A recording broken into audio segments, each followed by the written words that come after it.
నమస్కారం.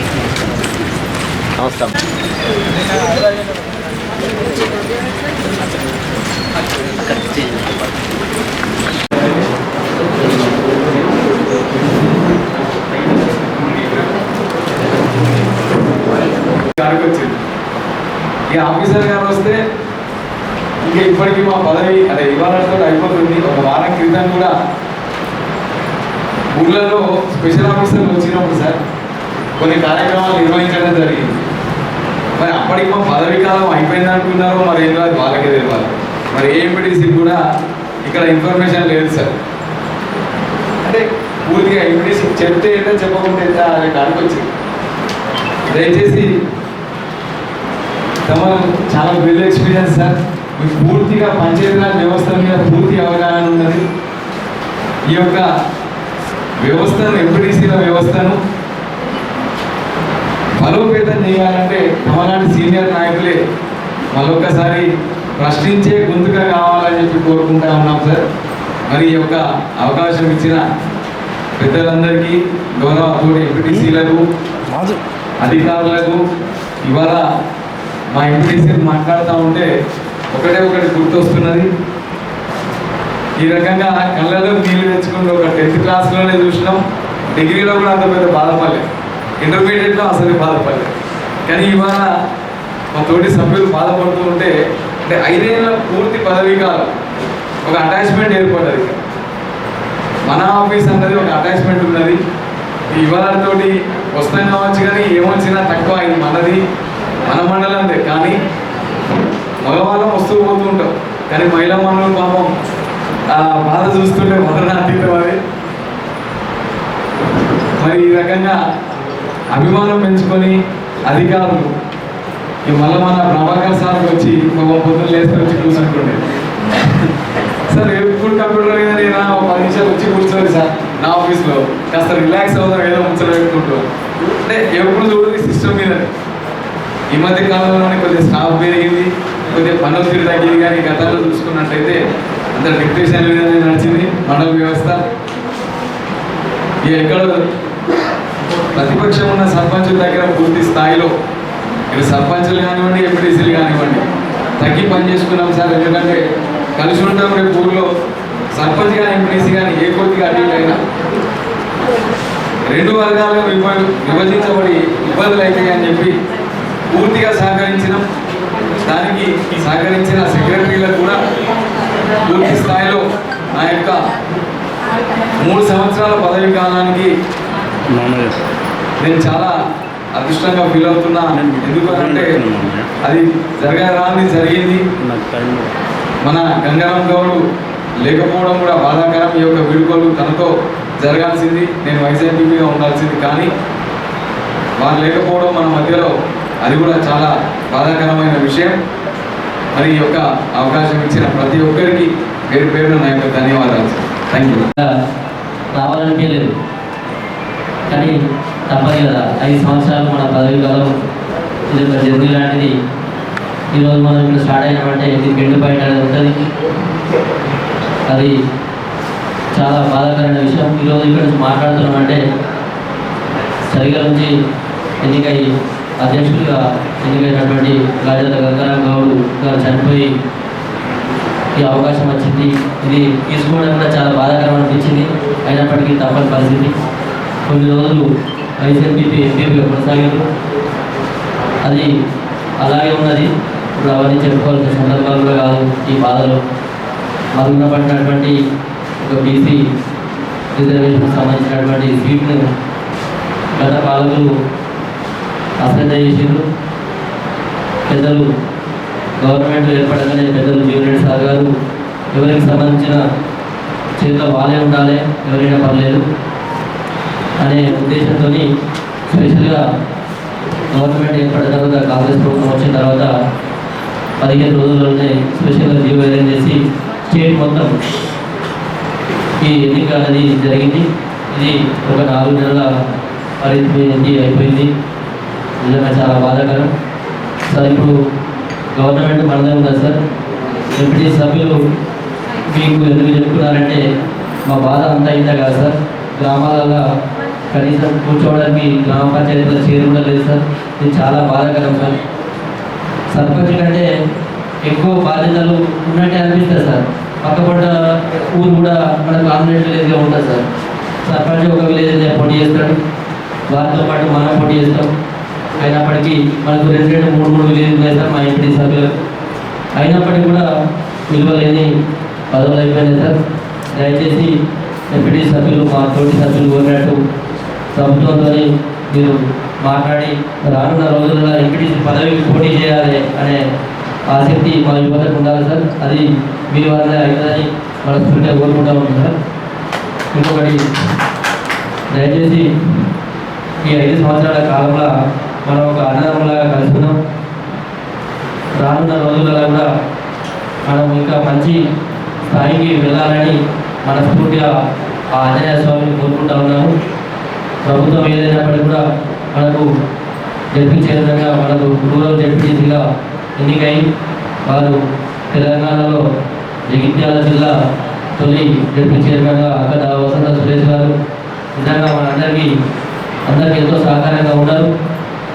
భవిష్యత్తులో కూడా వారు కూడా మంచి పదవుల్లో ఉంటూ మన రూరల్ మండలానికి సంబంధించి ఎలాంటి నాయకులకు ఏ నాయకులకైనా ఎప్పటికీ కూడా వారికి సహకారం ఉండాలని కోరుకుంటూ థ్యాంక్ యూ సార్. ఈ అవకాశం ఈరోజు వచ్చి మా ఆనందాన్ని ఇక్కడ కూర్చున్న వారు మరి మనమందరం కుటుంబ సభ్యుల్లాగా ఎవరికి ఏ ఇబ్బంది లేకుండా మరి మీరు మాకు ఇబ్బంది పెట్టలే, మీరు మీకు ఇబ్బంది పెట్టలే అని చెప్పేసి మాట్లాడుకున్నారు. ఈ 4 గోడల మధ్యలోనే కాకుండా మళ్ళీ రేపు మళ్ళా సాయంత్రం అయితే రేపు తెల్లవారు మాజీలు అయిపోతారు. వయసే తమ్ముడు దేనికన్నా ఇంట్లో కానీ కాల్ చేసినా కూడా మరి ఇప్పుడైతే ఎట్లయితే మాట్లాడుకున్నామో 4 గోడల మధ్య అదే విధంగా మరి ప్రజల సమస్యలపై ఇక్కడ ఉన్న ఎంపీటీసీలు కావచ్చు, తమడు ఎంపీ చివరైనా కూడా ఫోన్ చేసినప్పుడు ప్రజల సమస్యలనే ప్రాధాన్యతగా తీసుకొని మీరు పనిచేయాలని చెప్పేసి అధికారులందరికీ కూడా విజ్ఞప్తి చేస్తూ ఉన్నాం. పదకొండు వాళ్ళకి ప్రయారిటీ ఇస్తాం, 10 లేకపోతే ప్రయారిటీ ఇవ్వడం కాదు, ప్రజల సమస్యకు ప్రయారిటీ ఇవ్వాల్సిందిగా మరి గౌరవ అధికారులందరికీ, ముఖ్యంగా పంచాయతీ సెక్రటరీలకు మరి కేవలం ఒక సర్పంచ్ ఒక వీళ్ళు వాళ్ళు చెప్తేనే కాకుండా మాజీలుగా ఎవరు ఫోన్ చేసినా కూడా ఆ యొక్క గ్రామం మంచి కోసమే వాళ్ళు ఫోన్ చేస్తారు.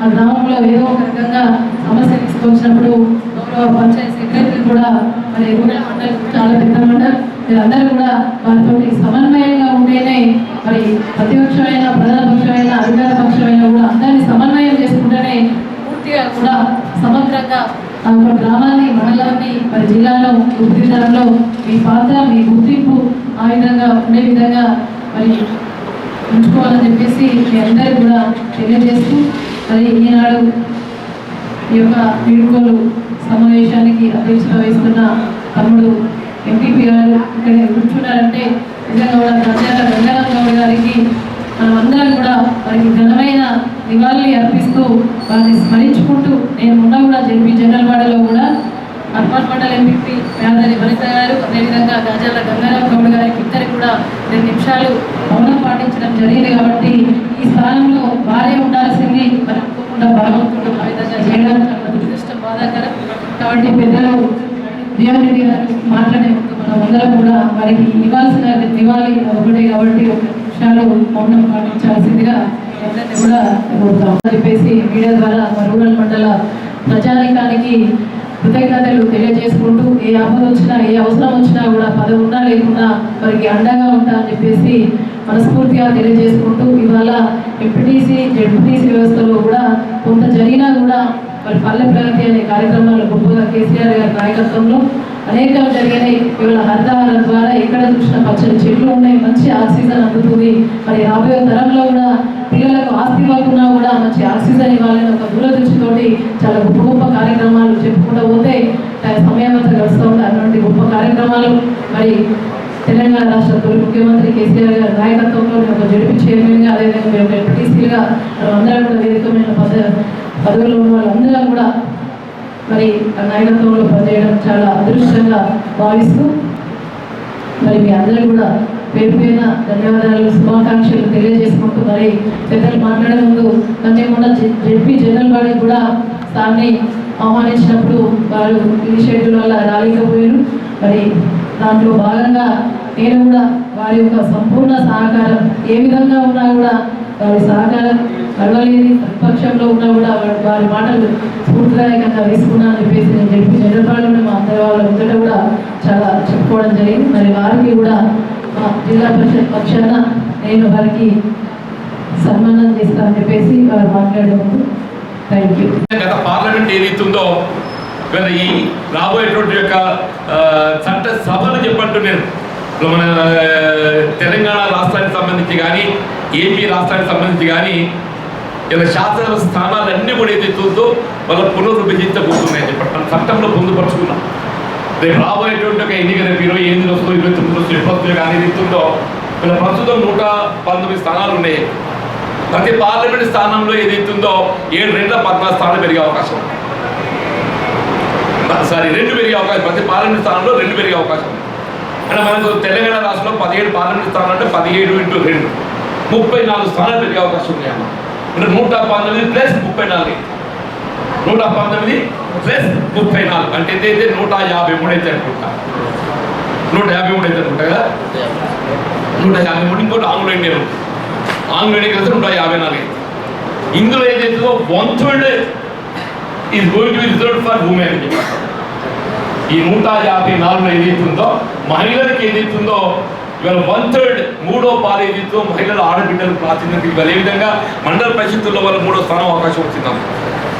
అదే రాబోయే చట్టసభలో వాళ్ళకి అవకాశం చేయబడే విధంగా ఏదైతుందో ఇలా భారత పార్లమెంట్ ప్రభుత్వం ఏదైతుందో దాన్ని ఆమోదింప చేసుకోవడం జరిగింది. వాస్తవం గత యూపీఏ ప్రభుత్వం దీన్ని ప్రవేశపెట్టింది. మన సోనియా గాంధీ గారు ఏదైతుందో యూపీఏ చైర్పర్సన్గా ఇలా మహిళలకు స్థానం అంటే ప్రాధాన్యత కల్పించారనే భావంతో యూపీఏ ప్రభుత్వం ఆయనలో ప్రవేశపెట్టింది. కానీ ఆనాడు రాజ్యసభలో బలం లేకపోవడంతో ఆమోదం పొందలేకపోయింది. మన ఎన్డీఏ ప్రభుత్వం అధికారం వచ్చిన తర్వాత మన ఎన్నికల ముందు ఏదైతుందో ఆమోదం పొందింది. కానీ అమలుకి వచ్చే వరకు ఏదైతుందో సమయం సరిపోకుండా దాన్ని రేపు రాబోయే కాలంలో అమలు చేసుకోవాల్సిన బాధ్యత జరిగింది. తప్పకుండా మహిళలే కానీ ముఖ్యంగా సమాజంలో ఏదైతుందో ఇవాళ వెనుకబడిన దళితులు బలహీన వర్గాల యొక్క పాత్ర కూడా ప్రధానమైనది.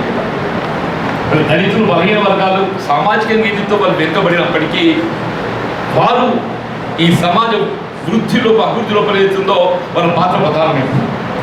తెలంగాణ రాష్ట్రానికి క్షీణం రాష్ట్రానికి ఏర్పాటు చేసుకుంది. ఈ తెలంగాణ రాష్ట్రం ఏదైతుందో ఇలా కేవలం ఉన్నటువంటి వాడికి తెలంగాణ కాదు, సామాజిక తెలంగాణ నిర్మాణం కాబట్టినప్పుడు మాత్రం ఏదైతుందో నిజంగా తెలంగాణ రాష్ట్ర ఏర్పాటు లక్ష్యాలు నెరవేర్చబడగలుగుతాయని చెప్పండి. మన భవిష్యత్తులో ఏదైతుందో మనం ఆశించే తెలంగాణ సామాజిక తెలంగాణ నిర్మాణం కొరకు ఏదైతుందో అందరం కూడా కలిసికట్టుగా కృషి చేయాల్సిన ఆవశ్యకత ఉంది. ఆ దిశగా ఏదైతే అందరం మన వంతు పాత్ర పోషిస్తామని చెప్పంటూ నేను ఇలా మిత్రులు మహేష్ గారు ఏదైతుందో వాస్తవంగా ఈ జగిత్యాల రూరల్ మండల్ కానీ జగిత్యాల మున్సిపల్ సంబంధించి కానీ మీకు తెలియదు కాదు, కాంగ్రెస్ పార్టీ యొక్క బలం నామమాత్రంగా ఉండే. ఎన్నికలు ఇరువుపడ్డా కానీ మీకు ఇవ్వడానికి అవకాశం లేకుండా వాస్తవం చెప్పాలంటే. కానీ ఏదైతుందో మా మిత్రులు రాజు కోపం వచ్చిన మంచి గారికి అదృష్టం కలిసి వచ్చింది. అందుకే మీరు వేద పండితులు అన్ని మీకు అనుకూలంగా రాసి పెట్టుకుంటారు. మీరు మరి వాళ్ళకి అన్ని ఏదైనా తీసుకోవాలి చెప్పంటున్నా. వాళ్ళకి అగ్రస్థానం ఏదైతే వాళ్ళకు ఉండే విధంగా దాన్ని వేదాలను పొందుపరుచుకున్నారు. ఏదైనా కానీ ఏదైతుందో ఆయనకు అదృష్టం కూడా కలిసి వచ్చింది. పాపం రాజకీయ గంగారం ఏదైనా దగ్గర మిత్రుడే. నాకు అర్థం ముఖ్యమంత్రి గారు అంటే ఈజ్ వన్ అమాంగ్ అస్ అమ్మా. మనం చివరి మీ చైర్మన్ గారు ఉన్నారమ్మా, మీ అభిప్రాయం నా చెప్తాను, అందరూ మీకు చెప్తాను నేను.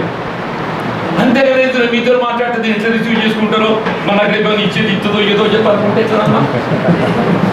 పరిస్థితి ఏమైపోయిందంటే ముఖ్యమంత్రి గారితో మాట్లాడాలని చెప్పాలంటే ఇటువంటి చిన్న విషయాలు వారి దృష్టికి తీసుకెళ్తే తప్పకుండా దాన్ని గవర్నర్ తీసుకుంటారు, కావాల్సినటువంటి సవరణ చేస్తారు. తెలంగాణలో మరి కాంగ్రెస్ ప్రభుత్వం రావడంతో అయితే రేవంత్ రెడ్డి గారితో ఈ అంశం దృష్టి తీసుకోవడంతో వెంటనే స్పందించారు. వాళ్ళు వెంటనే స్పందించారు. ఇమీడియట్ ఉత్తర్వులు వేయడానికి పరిశీలింపజేసి ఆర్డర్స్ వేయడం జరిగిందని చెప్పండి. ఏదైనా లేట్ పెట్టిన దాన్ని ఎవరన్నట్టు ఏదైతుందో మా బలహీన వర్గాలను అందించాల్సినటువంటి అవకాశం చేయబడి ఇప్పుడు మహేష్ గారు ఏదైతుందో వెళ్ళిస్తే 4 మాసాల కాలమైన కానీ ఎట్లా రాజు అదనపు బాధ్యతలతోనే ఆయన మాజీ మండల ప్రజా పరిషత్ అధ్యక్షుడు. ఆయన అదనపు బాధ్యతలతో. కానీ మహేష్ గారు ఏదైతుందో అదనపు బాధ్యతలు కాదు, ఈయన ఫుల్ ప్లేటెడ్ ఎంపిక అయినట్టుగా ప్రజా పరిషత్ అధ్యక్షుడు ఏదైతుందో మీ యొక్క కూటర్లో లిఖితపడతాం మా మహేష్ గారు అని చెప్పారు. ఈ కొద్ది కాలమైన ఏదైతుందో వారి రాజకీయాలకు అతీతంగా మరి వారి సేవలు అందింపజేసి అందరు మన్నలు పొందే విధంగా వారు సేవ చేసినందుకు ఇటు మహేష్ గారిని ఇలా వసంత గారిని ఏదైతుందో వారికి జిల్లా పరిషత్ చైర్పర్సన్ హోదా గారిని కాకుండా ఇక్కడి రూరల్ గ్రామీణ మండల పరిషత్ జిల్లా పరిషత్ సభ్యురాలు కూడా ఏదైతుందో వారి బాధ్యతలు వారి చేసింది.